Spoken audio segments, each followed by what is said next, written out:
Always welcome साथियों, digital class हमेशा आपके साथ। इंजीनियरों, अपनी मशीन डिज़ाइन की सीरीज चल रही है। जो भी कंटेंट अब तक आपने पढ़ा है और आगे इस वीडियो में पढ़ने वाले हैं, सारा कंटेंट आपको पीडीएफ फॉर्मेट में अवेलेबल है। जिस तरह से मैकेनिकल इंजीनियरिंग जनरल नॉलेज की अन्य सीरीज कंप्लीट अवेलेबल हैं। इन नोट्सों का इस्तेमाल आप SSC, RRB, state, JEE, GATE, वीटेक, एएमआई के एग्जामिनेशन के लिए कर सकते हैं। यहाँ पर हम स्टडी करने वाले हैं साथियों, torque transferred by cone clutch plate. अभी तक हम साथियों कौन जो क्लच बनी हुई होती है उसी के माया जाल में फंसे हुए हैं, इससे बाहर निकल कर नहीं आए हैं। सबसे पहले हमने जाना था किस प्रकार से कौन क्लच प्लेट होती है, उसकी डिजाइनिंग किस प्रकार से की जाती है। इस प्रकार का पार्ट होता है जिसके अंदर ये एंगेजमेंट के लिए अपना अंदर चला जाता है। तो ये दोनों पार्ट फ्रिक्शन करते हैं इस लाइनिंग पर, तो कितना फोर्स लगता है, कितना टॉर्क ट्रांसफर कर पाती है ये अपनी कौन क्लच प्लेट। तो इसके बारे में डिटेल स्टडी करते आ रहे हैं। इससे पिछली वीडियो में हमने डिटेल में जान लिया था इसका जन्म क्यों हुआ, कब हुआ था, क्यों आई है ये दुनिया में, कहाँ कहाँ इसने स्टडी की है, कहाँ से इसकी शुरुआत हुई है, सारी डिटेल हमने निकाल ली थी। और नॉर्मल फोर्स कितना है, कितना एरिया है, किस प्रकार से इस पर वर्क करता है। जो इस पर एक्सियल फोर्स लगा होता है सिंगल प्लेट की तरह, यहाँ पर कौन प्लेट पर भी एक्सियल फोर्स सेम कार्य करता है। तो टॉर्क ट्रांसफर की तरफ कदम बढ़ाते हुए आए हैं। तो अब जानने वाले हैं हम फ्रिक्शन फोर्स ऑन एलिमेंट। जो एलिमेंट हम लेते हैं साथियों, जैसा कि आपने पहले देखा होगा, ये अपना टेपर्ड पार्ट है, कौन पार्ट है, इस पर ये स्ट्रिप लिए इस प्रकार से गोल होगी। इस पे इसकी लंबाई, चौड़ाई, थिकनेस हम सब यहाँ पर देख चुके हैं किस प्रकार रिलेटेड हैं, जिससे आर के टर्म में इसे हम किस प्रकार से रख सकते हैं, वो सब पिछली वीडियो में डिटेल में कवर कर लिया था। अभी भी हम यदि इसको इधर से देखा जाए फ्रंट से, तो ये सामने वाला आपको पार्ट इस प्रकार से नजर आएगा। इंटरनल या इनर रेडियस, आउटर रेडियस है, उनके मध्य में कहीं आर रेडियस पर एक स्ट्रिप ले रखी है, उस पर हम स्टडी कर रहे हैं। उस स्ट्रिप के द्वारा कितना टॉर्क डेवलप किया जा रहा है कौन प्लेट में जो स्ट्रिप लगी हुई है, तो उसी पर चर्चा कर रहे हैं। तो फ्रिक्शन फोर्स ऑन एलिमेंट ये अब हम डिटेल में समझ चुके हैं। आसानी से आपको समझ में आ गया होगा किस प्रकार से क्लेचों का डिटेल स्टडी करते हुए, संबंध निकालते हुए फ्रिक्शन फोर्स, नॉर्मल फोर्स और टॉर्क किस प्रकार से डायरेक्ट ड्राइव किया जाता है। तो यहाँ पर फ्रिक्शन फोर्स ऑन एलिमेंट पर डी एफ आर, छोटे पार्ट पर हम फ्रिक्शन की स्टडी कर रहे हैं, तो इसको इस डी एफ आर से, अब ये किसके बराबर होता है, डी एफ आर किसके बराबर होता है, म्यू जो नॉर्मल फोर्स लगता है, नॉर्मल फोर्स कितना लग रहा है, डी एफ एन के बराबर लग रहा है। और डी एफ एन हमने पिछली वीडियो में निकाल लिया था। आप चाहें तो अपने दिल की तसल्ली के लिए फिर से इसे देख सकते हैं। ये फोर्स निकाल लिया था और इसमें म्यू से मल्टीप्लाई कर दिया है, तो फ्रिक्शन फोर्स का पता चल गया है। अब इस फ्रिक्शन के द्वारा कितना टॉर्क ट्रांसफर हो रहा होगा, torque transferred by element. Element पर जो फ्रिक्शन डेवलप हुआ है, इससे कितना टॉर्क ट्रांसफर हो रहा है। हम जानते हैं टॉर्क किसके बराबर होता है, जो फोर्स होता है, फ्रिक्शन फोर्स काम कर रहा है और रेडियस से मल्टीप्लाई कर देते हैं। जैसा कि इस प्रकार से कोई शाफ्ट बनी हुई, जितनी इसकी रेडियस है, यहाँ जो फोर्स अप्लाई हो रहा है फ्रिक्शन के द्वारा, और ये इसकी रेडियस होती है, यहाँ एफ आर है फ्रिक्शन की वजह से, तो ये टॉर्क के बराबर होगा। तो यहाँ पर डी टी किसके बराबर होगा, d f r into r के बराबर। अब डी एफ आर अभी हमने देखा है, ये और कुछ ज़्यादा नहीं, सिर्फ आपकी नज़रों का धोखा है। तो यहाँ आप देख सकते हैं mu P two pi r d are divide by sine alpha के बराबर होता है। ये सेम वैल्यू यहाँ पर पुट कर देने के बाद हम इस रिलेशन पर, या कहा जाए इस इक्वेशन पर पहुँचते हैं। तो अब यदि इसका हम इंटीग्रेशन कर देते हैं तो हमें टोटल टॉर्क प्राप्त हो जाएगा, क्योंकि यहाँ डी टी है तो टोटल टॉर्क टी के बराबर हो जाएगा। इस इक्वेशन का इंटीग्रेशन कर देंगे, लिमिट लगा देंगे किस रेंज में वेरिएशन आ रहा है, तो टोटल टॉर्क किसके बराबर होगा, integration lower limit R1 to R2 पर हम स्टडी कर रहे हैं, पर लिमिट सेम इस पार्ट को ले लिया गया है यहाँ पर, mu P two pi R square D are divide by sine alpha. अब इसमें से कुछ हमें, जैसा पिछली वीडियो में देखा था तुमसे मिलकर न जाने क्यों, और भी कुछ याद आता है, तो इसमें भी कुछ सिमिलरिटी नज़र आ रही है।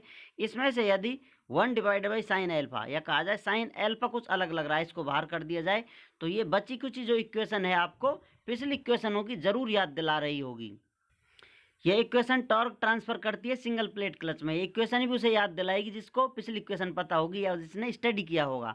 तो अब हम कह सकते हैं टॉर्क जो कौन के द्वारा ट्रांसफर किया जा रहा है या डेवलप किया जा रहा है फ्रिक्शन के द्वारा, यहाँ पर वो किसके बराबर होगा, जो टॉर्क सिंगल प्लेट अपनी डेवलप करती है, ट्रांसफर करती है, उसको मल्टीप्लाई डिवाइड कर दिया साइन एल्फा से, या कहा जाए मल्टीप्लाई कर दें आप इनवर्सली साइन एल्फा से। तो यहाँ पर टॉर्क में वेरिएशन देखने को मिल रहा है, लोड में, एक्सियल लोड में आपको कोई वेरिएशन देखने को नहीं मिल रहा था। टी कौन किसके बराबर होगा, टी सिंगल प्लेट है डिवाइड बाई साइन एल्फा के बराबर है। अब इस इक्वेशन से देखकर हम कह सकते हैं इसमें निश्चय ही टी कौन है उसकी वैल्यू ग्रेटर होगी सिंगल से, टी सिंगल से। टॉर्क ट्रांसफर किया जा रहा है सिंगल प्लेट के द्वारा, उससे ग्रेटर देन होगा टी कॉन के द्वारा टॉर्क जो ट्रांसफर किया जा रहा है।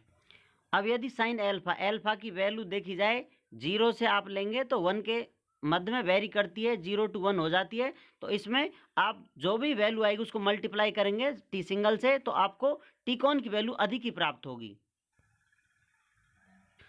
सॉरी दोस्तों, रिकॉर्डिंग प्रॉब्लम हो सकती है। साइन एल्फा की वैल्यू 1 से 0 से 1 की तरफ वैल्यू इसकी वेरी करती है।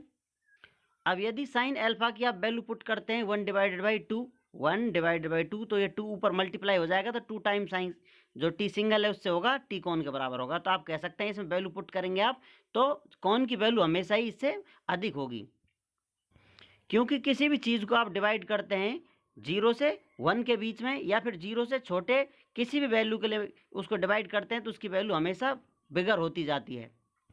मान लेते हैं ये साइन एल्फा की वैल्यू 1 डिवाइड बाई 2 थी, ये कितनी है 0.5 है, तो इससे आपने मल्टीप्लाई किया है इसको। अब यदि और वैल्यू छोटी कर लेते हैं, आप 0.1 कर देते हैं, या फिर आप इसको दूसरी टर्म में लिखेंगे 1 डिवाइडेड बाई 10, 1 डिवाइडेड बाई 10 करेंगे साइन एल्फा की जगह, तो 10 ऊपर मल्टीप्लाई हो जाएगा, तो वैल्यू 10 टाइम हो जाएगी। और एक बात, जैसे जैसे एंगल बढ़ता जाएगा साइन एल्फा की वैल्यू बढ़ती जाएगी, इसकी वैल्यू बढ़ेगी तो इसकी वैल्यू डिक्रीज होगी, एक दूसरे के इन्वर्सली प्रोपोर्शनल हैं। तो यदि आप साइन एल्फा की वैल्यू कम करेंगे तो साइन टी कॉन की वैल्यू आपको बढ़ती हुई नजर आएगी। अब यदि आप सोच रहे हैं किस प्रकार से साइन एल्फा की वैल्यू कम या ज़्यादा की जा सकती है, रेडियस में वेरिएशन ना दिया जाए, जैसा कि यहाँ आप देख सकते हैं एक रेडियस ये है, दूसरे रेडियस का अंतर ये आ रहा है, या फिर वो ट्राइंगल पर जिस पर हम स्टडी कर रहे हैं इस प्रकार का आपको त्रिभुज दिखाई दे रहा है। इस ट्राइंगल में ये dr लेंथ में वेरिएशन ना दिया जाए, तो इस प्रकार से एक एल्फा बनेगा और दूसरा एल्फा आप बनाना चाहें एंगल, किसी प्रकार से एंगल बनाएंगे, आप एंगल की वैल्यू कम करते जा रहे हैं। यहाँ पर जितने पास जाएंगे वैल्यू बढ़ती जाएगी, दूर जाएंगे तो एल्फा की वैल्यू कम होती जाएगी। तो यहाँ आप कह सकते हैं alpha 1 is greater than alpha 2, इस प्रकार से एंगल की वैल्यू इसमें वेरिएशन दे सकते हैं। लेकिन इसकी भी लिमिट है, आप जी चाहे जो नहीं कर सकते, मन चाहा तो किसी का नहीं होता। यहाँ पर यह दुनिया बड़ी बेरहम है, तो आप भी नहीं कर पाएंगे। जैसा कि आपने फ्रिक्शन में देखा होगा किस प्रकार से फ्रिक्शन बना हुआ है, किसी बॉडी के मध्य में कोई सरफेस फ्रिक्शन, यहाँ पर फ्रिक्शन हो रहा है, कोई बॉडी जिस सरफेस पर स्लाइड कर रही है, तो उसके लिए एक एंगल होता है। इसको आप कितना ऊपर कर सकते हैं जब ये बॉडी स्लाइड करने लग जाए नीचे, एक एंगल ऐसा होगा जहाँ पर ये बॉडी ऑटोमेटिक स्लाइड नहीं करेगी, फ्रिक्शन इसे रोक कर रखेगा। उसके लिए जो एंगल है कितना है 5 एंगल से यदि आप एंगल अधिक करते हैं तो यहाँ पर स्लाइडिंग स्टार्ट हो जाएगी। तो यहाँ पर ये 5 तक रोक के रखेगा, इसको फ्रिक्शन कहेगा। जरा देर ठहरो, अभी जी भर के देखा नहीं है, लेकिन आप इनके बीच में डिस्टर्ब कर देते हैं, एंगल बढ़ाते जाते हैं, तो यहाँ पर स्लाइडिंग देखने को मिलेगी। अब ये फाई क्या है साथियों, फाई के बारे में आपको बता देते हैं।